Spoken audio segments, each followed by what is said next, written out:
സ്വാഭാവികമായിട്ട് നമ്മൾ പറയാം നമ്മൾ പരാജയപ്പെട്ടു എന്ന് നമ്മൾ സമ്മതിക്കുന്നത് വരെ നമ്മൾ ഒരിക്കലും പരാജയപ്പെടുന്നില്ലല്ലോ. പരാജയപ്പെട്ടു എന്ന് നമുക്ക് തോന്നുകയോ പരാജയപ്പെടുകയോ ചെയ്യുന്നത് പരാജയം നമ്മൾ സമ്മതിക്കുമ്പോഴാണ്.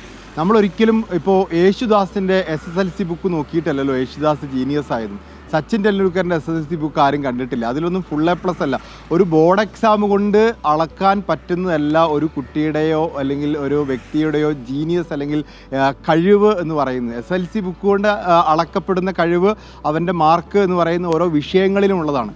അതല്ലാത്ത എത്രയോ കഴിവുകളുണ്ട്. മാത്രമല്ല ഈ പാട്ട്, ഡാൻസ് ഇതൊക്കെ സാധാരണ കഴിവുകളായിട്ടൊക്കെ പുകഴ്ത്തപ്പെടാറുള്ളത്. നമ്മൾ ഈ ആലപ്പുഴ ജിങ്കാന സിനിമ കണ്ടിട്ടുണ്ടെങ്കിൽ മനസ്സിലാവും. ഈ പാട്ടോ ഡാൻസോ അല്ലെങ്കിൽ എന്തെങ്കിലും മാർഷൽ ആർട്സോ ഇതൊന്നും അറിയാത്ത കുട്ടികളും കഴിവുള്ളവരുണ്ട്. ചിലപ്പോൾ നല്ല സംഘാടകരായ കുട്ടികൾ, കുറേ ആൾക്കൂട്ടത്തിനിടയിൽ അവരെയൊക്കെ ഒന്ന് സംഘടിപ്പിച്ച് നിർത്താൻ പറ്റുന്ന, ആളുകളോടൊക്കെ നന്നായിട്ട് കമ്മ്യൂണിക്കേറ്റ് ചെയ്യാൻ പറ്റുന്ന, ചില ആളുകളോടൊക്കെ തുറന്ന് സംസാരിക്കാൻ പറ്റുന്ന, ആളുകളുടെ മനസ്സിലെ സങ്കടങ്ങൾ നീക്കാൻ പറ്റുന്ന, അങ്ങനെ ഒരുപാട് കഴിവുകളുണ്ട്. പൊതുവെ കഴിവുകളായി കണക്കാക്കപ്പെടുന്നത് പാട്ട് പാടുക, ഡാൻസ് ചെയ്യുക, അല്ലെങ്കിൽ മിമിക്രി ചെയ്യുക, പ്രസംഗിക്കുക, ഇതൊക്കെ കഴിവായിട്ട് കണക്കാക്കപ്പെടുന്നത്. ഇതിനപ്പുറത്തേക്ക് ആൾക്കൂട്ടത്തെ നിയന്ത്രിക്കുക, സംഘടിപ്പിക്കുക, അങ്ങനെ ഒരുപാട് കഴിവുകളുണ്ട്. ആലപ്പുഴ ജിങ്കാന സിനിമ അങ്ങനെയാണ് പറയുന്നത്. അപ്പോൾ അതുകൊണ്ട് ഒരു കഴിവും A+ കൊണ്ട് അളക്കപ്പെടുന്നതല്ല എന്നുള്ളതാണ്. ആൽബർട്ട് ഐൻസ്റ്റീൻ പറയും ഇങ്ങനെ, കടലിൽ നീന്തുന്ന മത്സ്യത്തിൻ്റെ കഴിവ് അളക്കേണ്ടത് അത് മരത്തിൽ കയറുമോ നോക്കിയിട്ടല്ല എന്ന്. അപ്പോൾ അതുകൊണ്ട് A+ അല്ല ഒരു കുട്ടിയുടെയും കഴിവിൻ്റെ മാനദണ്ഡം എന്നാണ് എനിക്ക് A+ കിട്ടാത്ത കുട്ടിയോട് പറയാനുള്ളത്.